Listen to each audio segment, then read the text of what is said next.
اس رات عبیر اپنے کمرے میں بیٹھی نوٹس بنا رہی تھی، مگر عجیب بات یہ تھی کہ اس کی توجہ بار بار بھٹک رہی تھی۔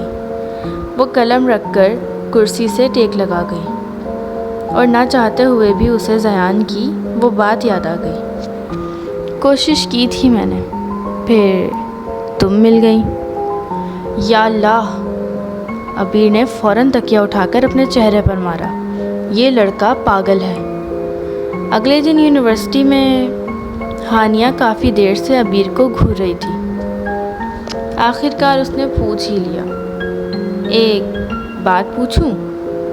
پوچھو۔ تم آج اتنی خاموش کیوں ہو؟ عبیر چونکی۔ میں؟ ہاں تم۔ ہانیہ نے آنکھیں سکیڑ لی۔ یا پھر زیان احمد کا کوئی چکر ہے؟ عبیر کی تو ہوائیاں ہی اڑ گئیں۔ ہانیہ؟ اچھا میں مذاق کر رہی تھی، مگر ہانیہ کے چہرے پر شرارتی مسکراہٹ ابھی بھی موجود تھی۔ دوسری طرف ارحم اور زیان لان میں بیٹھے تھے۔ تو آج پھر عبیر کو تنگ کرنے کا ارادہ ہے؟ ارحم نے پوچھا۔ زیان ہنس پڑا۔ ہر وقت یہی بات کیوں کرتے ہو؟ کیونکہ ہر وقت تم یہی کرتے ہو۔ زیان نے سر جھٹکا، مگر اگلے ہی لمحے اس کی نظر دور سے آتی ہوئی عبیر پر پڑی اور وہ بے اختیار مسکرا دیا۔ ارحم فوراً بولا، اوہ! میں نے کچھ کہا، لیکن میں نے سب دیکھ لیا۔ عبیر سیڑھیاں اتر رہی تھی، تبھی السلام علیکم مس ایٹیٹیوڈ۔ عبیر نے آنکھیں بند کر لی۔ شروع ہو گیا۔ زیان اس کے ساتھ چلنے لگا۔ ایک بات پوچھوں؟ نہیں۔ پھر بھی پوچھ ہی لیتا ہوں۔ عبیر نے آسمان کی طرف دیکھا۔ یا اللہ صبر! تم ہر وقت اتنا غصہ کیوں کرتی ہو؟ عبیر رکی۔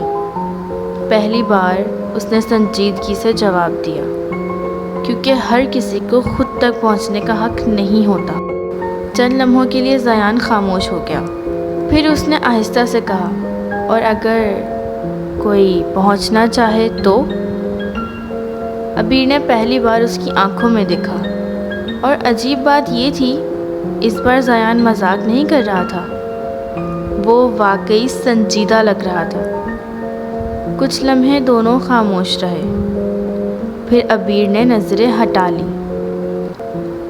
مجھے کلاس کے لیے دیر ہو رہی ہے، اور وہ تیزی سے وہاں سے چلی گئی۔ زیان اسے جاتے ہوئے دیکھ رہا تھا۔